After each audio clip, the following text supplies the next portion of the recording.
Hello YouTube and welcome to the final part of this tutorial series on Lordcraft. We're here about to talk about the Lordic section of this. So, the first thing when reaching the sort of endgame point of this mod is to craft a thing called an Ascension Matrix. It requires the Thalos research and crystals of each type of the Tier 2 variety. And when you right click on this, it will transport you to a different dimension. Terrain. There we are. As it loads, the queue again. The Lordic Nexus, which is a sort of pre-built structure. It's got a little temple on this end, different platforms there, and the centre bit.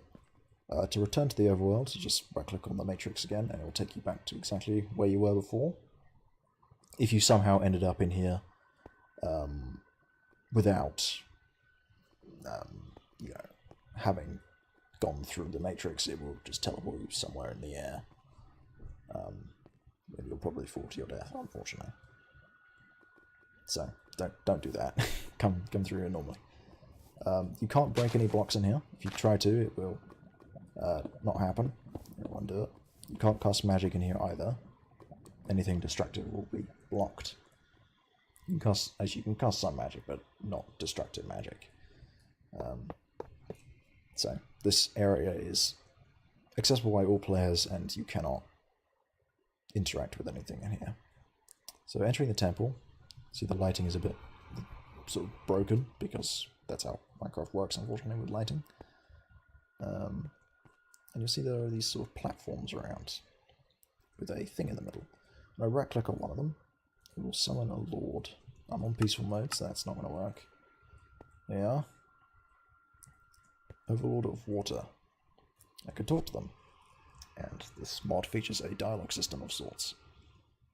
So I can say no, don't want to do that.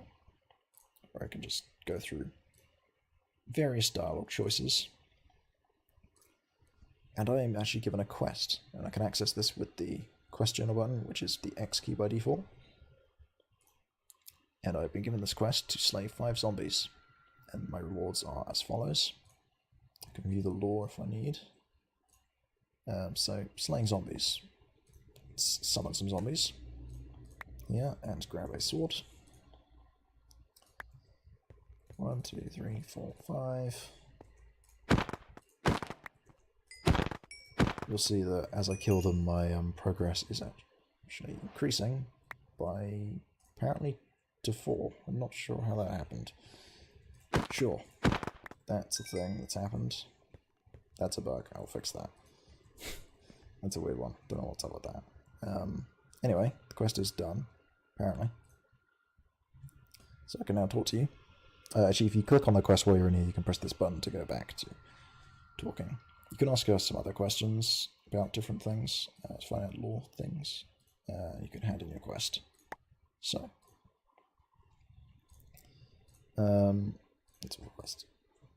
So you get the rewards, spell focus, and 10 crystal. Spell focus currently doesn't do anything because I need to do more quests. I need to collect 1 lapis lazuli.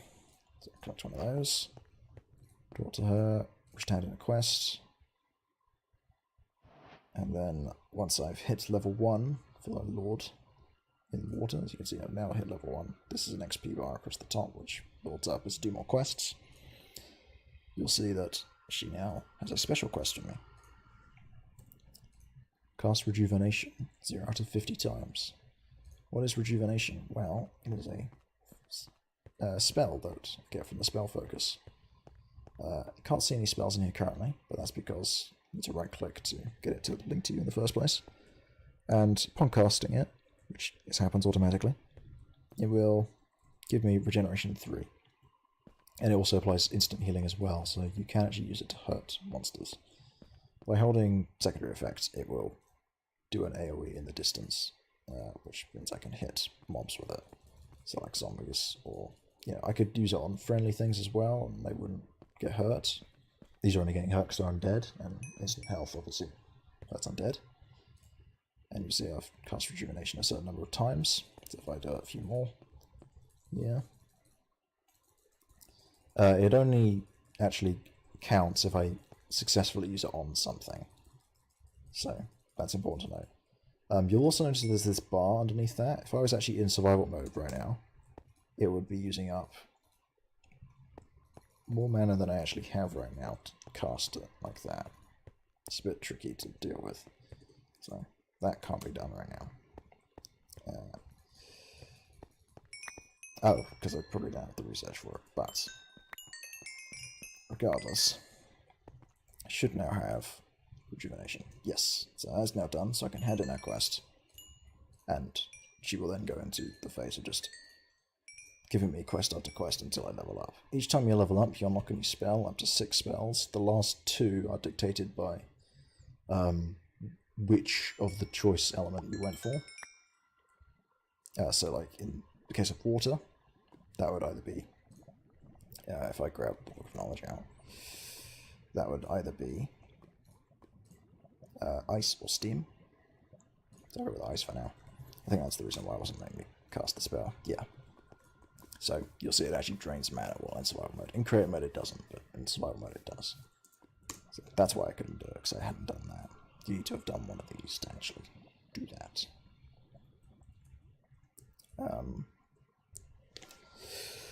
Yeah. So let us quickly zoom through another level so I can show you the spell situation.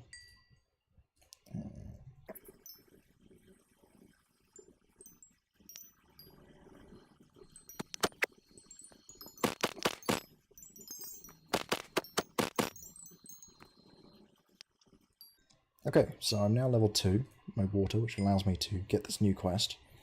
Cast Whirlpool. So if I hold shift and scroll with the mouse wheel, it lets me reselect a spell. So my second spell is Whirlpool.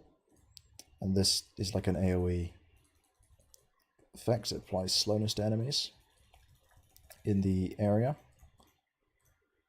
So it's a pretty useful spell for slowing enemies down. Whatever else, if I switch into survival mode here, you can see its effects in action. They can't move at all actually while they're slowed because the slowness is so great.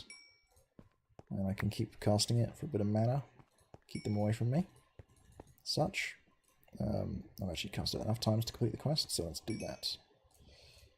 Cool. And that'll keep going on till I hit level 6, and then I can, after that point, it's just a case of, well, at that point you just level up to get more mana, so you unlock more mana as you level up. So as you can see, that's using less of what I had before each time. Currently implemented is Earth, so Terra, Overlords, and Air. The other ones are not implemented, so for example, Ignis here, Overlord of Fire, says it does not trust me, and these two don't even spawn in currently. Those are future content and, well, will be included in a later version. So let's return to the overworld, now that we've done that. So that's the spell focus. You'll see that it has the mana bar under there. Now that mana is different to the mana that's in the Void interface. And it's actually usable for more things than just that. So this sort of technology tier in the mod is to do with void power, which is described here. And actually is also described in this section. So, to start with the void, you need to craft these things called void crystals, which require void power research. Pretty useful. And you need a thing called a void workbench. The reason why is because the blocks that require void crystals can only be crafted in a void workbench. So if I were to try this in a regular workbench, in a regular arcane workbench, it wouldn't work. So if I craft some pure crystals, which you can craft void power, doesn't need a void workbench, but use the advanced arcane forge, put these in. Nope, didn't work, as was expected. But if I make a void workbench, it should work in here. Ta-da! Void Forge. So the Void Forge is an upgrade to the Arcane Forge. Has an extra slot instead of the mana slot there. I can put redstone in it, as with before. I can also put cobblestone in it, as before. But unlike last time, neither the cobblestone nor this is processing, and I can't click on this to activate it. What I instead need is a void crystal. Now this thing, by default, doesn't have any mana in it. To fill it with mana, I just have to right click and it will give it 40. I can right click it again to give it more, and so on. In survival, obviously, it wouldn't let me click this many times. And then I can shift right click to return the mana back to me. Such. The more mana that's in the crystal, the faster it will make this run. So you can see 40 mana makes it run reasonably quickly, about the same speed as a advanced forge. If I put another 40 in there, it should run even faster. Like so, about twice as fast. And then I can put even more in, and it will run really, really fast, as you can see. Now, this is obviously automatic, as it is. If you don't own the forge, to make it link to your research instead of whoever put it down, you just, as a secondary effect, right click it and it will link it to you instead of whoever it was. So if you're on a server or whatever, you can craft stuff using someone else's forge or whatever that way. Or by default, that person can log off and it will use their research even if they're not on. So void crystals are quite useful for that. Of course, using them for this means that you can't use them for your spell casting because it's the same mana that you use for the spell focuses, which of course you get different elements. Each time you level up in each element, you get more mana, which you can then use on spells or into void crystals to make that happen. And the current other use for void crystals is in this thing called the Void Altar, which is an upgrade to the Lordic Altar. So before, you'll notice with the Lordic Altar, it's very slow, it's either 1, 2, 3, you have to do it manually all the way. The Void Altar is an automatic version of it, and it requires 4 blocks to go around it. The Altar Template Receptacle, which these can go on any side, but you need to have all 4 of them. The Crystal Receptacle, the Book Receptacle, and the IO Matrix. So the way it works is you put in to this one, the template, let's say a wooden plank. In fact, no, let's put stone in it, and it will render the stone rotating above it. You then take your Book of Transmuted Knowledge and you put it in the Book Receptacle. And then in here, you put your Void Crystal with a certain amount of power. We'll use 40 for now, because that's easy enough. So we're producing stone. So I put wood in, and it will produce stone at a certain rate.